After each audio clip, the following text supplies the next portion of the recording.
Shalom Alaikum Bapak Ibu Saudara-saudari yang dikasihi dalam Tuhan. Kita bersyukur karena bisa berjumpa dalam pembelajaran firman Tuhan. Kita berdoa.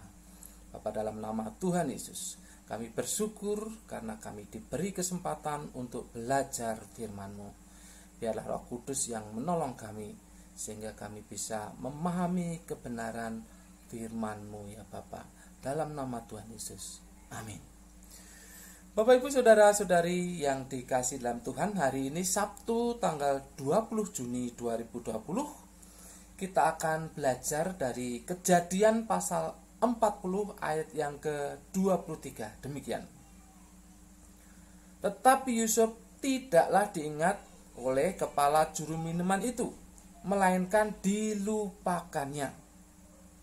Saya akan memberikan judul yaitu Ketika Engkau Dilupakan. Ketika engkau dilupakan. Bapak Ibu Saudara-saudari yang dikasihi dalam Tuhan, dilupakan oleh orang yang pernah kita tolong itu sangat menyakitkan. Demikian juga dengan Yusuf. Kata dilupakan di dalam bahasa Ibrani yaitu Yisekahehu. Yisekahehu itu dari kata dasar sakah. Itu bisa berarti tidak disengaja. Artinya bahwa orang itu benar-benar lupa. Tetapi bisa jadi juga disengaja. Artinya ini berarti Yusuf diabaikan. Entah disengaja ataupun tidak, tetapi dilupakan oleh orang yang pernah ditolong, itu sangat menyakitkan. Tapi untuk apa? Tujuannya apa? Kenapa Tuhan mengizinkan Yusuf dilupakan oleh orang yang pernah dia tolong? Ada dua saya lihat di sini. Yaitu pertama, tidak bergantung kepada orang itu. Jadi sebetulnya situasinya sangat menyakitkan. Sebab kita perhatikan dulu ayat yang ke-14 perkataan Yusuf. Tetapi ingatlah kepadaku apabila keadaanmu telah baik nanti. Tunjukkanlah terima kasihmu kepadaku dengan menceritakan hal ikhwalku kepada Fir'aun, dan tolonglah keluarkan aku dari rumah ini. Jadi jelas ini harapan dari Yusuf untuk si juru minuman. Tetapi rupanya dia melupakan Yusuf. Menyakitkan sekali. Jadi Yusuf supaya tidak bergantung kepada orang itu tujuannya. Tapi tujuan yang kedua jelas, supaya fokus Yusuf itu kepada Tuhan. Karena Tuhan yang telah memberikan visi melalui mimpi-mimpi di dalam mimpi Yusuf. Tuhan telah memberikan visi. Jadi seharusnya Yusuf fokusnya kepada Tuhan. Sekalipun situasinya seperti itu. Sekalipun situasinya tidak menyenangkan. Fokus Yusuf harus kepada Tuhan dan visi yang sudah diberikan kepadanya. Itu maksudnya. Sehingga ketika Yusuf dilupakan, Yusuf baru kembali kepada Tuhan dan mengingat visi dalam mimpinya itu. Ini hal yang harus diperhatikan oleh Yusuf. Jadi maksudnya ada dua, tidak bergantung kepada orang itu dan harus fokus kepada Tuhan dan visinya.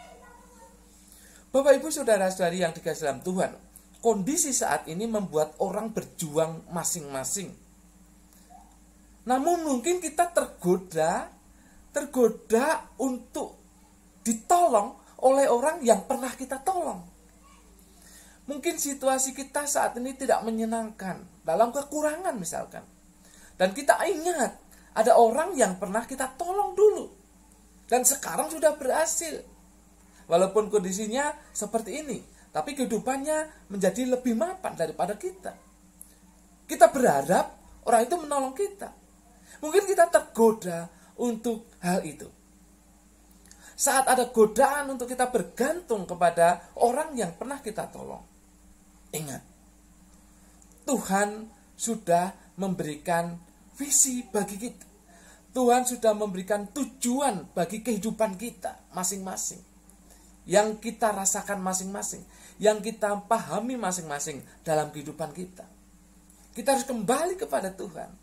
Kita harus kembali kepada visi Tuhan.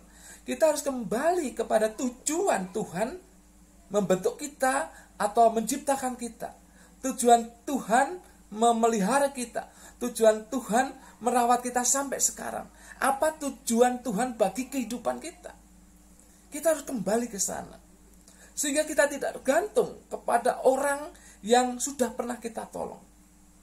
Karena itu akan menyakitkan.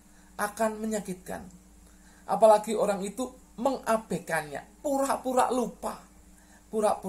Itu sangat menyakitkan. Oleh sebab itu ingat dua hal ini.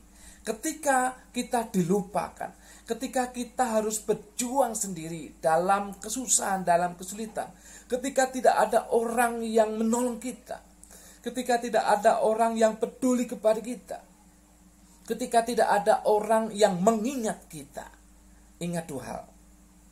Jangan bergantung kepada manusia, termasuk kepada orang yang pernah kita tolong.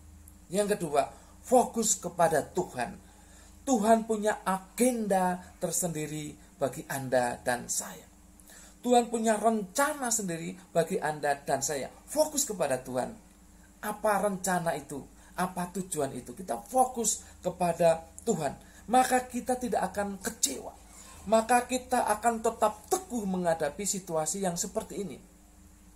Kita tidak kecewa sekalipun orang melupakan kita.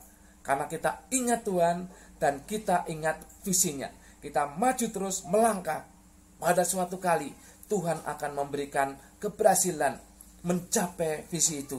Dan kita bisa diberkati, bahkan memberkati orang lain. Karena kita fokus kepada Tuhan dan tidak bergantung kepada manusia. Amin.